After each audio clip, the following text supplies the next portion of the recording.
Terima kasih Pak Menko, rekan-rekan sekalian, Pak Menteri Keuangan, Bu Ketua OJK, Pak Ketua LPS. Selamat sore, Assalamualaikum warahmatullahi wabarakatuh. Tadi dibahas dan mendapatkan arahan dari Bapak Presiden mengenai nilai tukar. Berkaitan dengan dua hal penting mengenai nilai tukar. Bahwa yang pertama nilai tukar sekarang itu undervalue. Undervalue dan ke depan kita yakini akan stabil dan menguat. Kenapa under value? Tadi disampaikan oleh Pak Menko Bergon, fundamental kita itu kuat. Pertumbuhan sangat tinggi, 5,61%. Inflasi rendah. Kredit juga tumbuh tinggi, cadangan devisa juga kuat. Nah, ini adalah fundamental yang menunjukkan mestinya rupiah itu akan stabil dan cenderung menguat. Nah, kenapa dalam jangka pendek ini ada tekanan-tekanan nilai tukar? Sebabnya ada dua, yaitu ada faktor global dan kemudian pada faktor-faktor musiman. Faktor globalnya apa? Yang menyebabkan tekanan nilai tukar dalam jangka pendek ini adalah satu, harga minyak yang tinggi. Dua, suku bunga Amerika yang juga meningkat tinggi. Yield yield US Treasury 10 tahun sekarang adalah 4,47%. Demikian juga dolar yang menguat. Dan Pak Menko tadi mengatakan terjadinya pelarian modal dari emerging market termasuk Indonesia.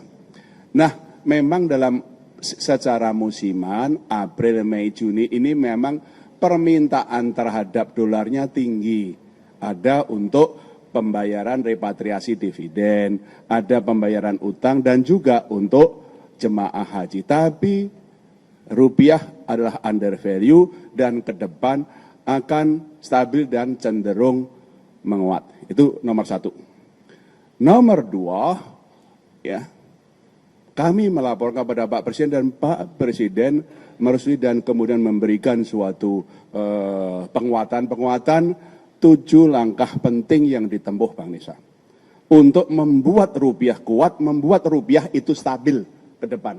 7 langkah pentingnya yang tadi kami laporkan apa? Satu, kami akan terus melakukan intervensi secara tunai dan domestic non-delivery di dalam negeri dan juga non-delivery forward NDF di pasar luar negeri, di Hong Kong, di Singapura, di London, di New York. Kami terus akan melakukan intervensi untuk menstabilkan rupiah baik di dalam negeri maupun dari luar negeri. Cadangan devisa kami lebih dari cukup untuk melakukan stabilisasi nilai tukar rupiah itu. Yang kedua, tadi Pak Menko sudah menyebutkan, karena sementara ini SBN itu keluar, kemudian saham, meskipun dalam minggu-minggu terakhir hasil koordinasi dengan Pak Menteri Keuangan sudah mulai inflow, tapi year to date masih outflow. Sementara saham terjadi outflow, sehingga kami bersepakat untuk sementara ini SRBI dibuat perlu inflow. Sehingga inflow-nya SRBI bisa mencukupi outflow-nya SBN dan saham, itu koordinasi kami dengan Pak Menteri Keuangan, sehingga betul-betul menjaga inflow-nya dari portfolio asing itu masih year to date-nya masih terjadi inflow dan itu memperkuat nilai tukar rupiah. Nomor 3, ini juga koordinasi dengan Pak Menteri Keuangan, BI akan terus membeli SBN dari pasar sekunder. Ini koordinasi sudah awal tahun koordinasi dan kita lakukan.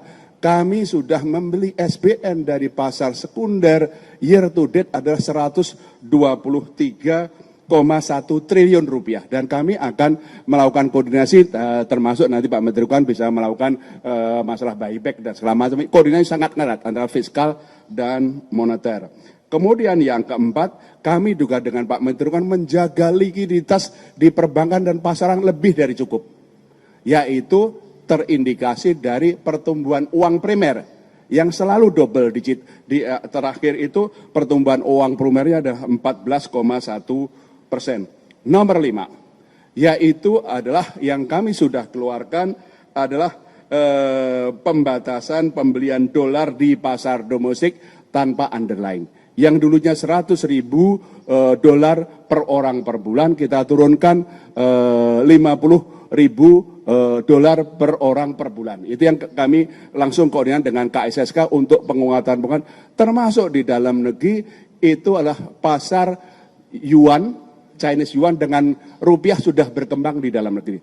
Karena local currency kita dengan Cina sama yuan, Cina sama rupiah itu sangat tinggi dan sekarang sudah mulai terbentuk pasar domestik yuan sama rupiah termasuk ini local currency sehingga itu mengurangi atau melakukan diversifikasi dari dolar sehingga itu bisa memperkuat. Nomor 6 adalah penguatan untuk pasar intervensi kami di offshore non-delivery forward.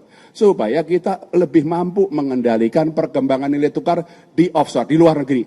Selain intervensi yang terus kami lakukan, kami juga membolehkan bank-bank domestik untuk ikut jualan offshore NDF di luar negeri. Sehingga pasokannya lebih banyak, sehingga itu akan memperkuat stabilisasi dari nilai tukar rupiah. Nomor berapa? 6 ya.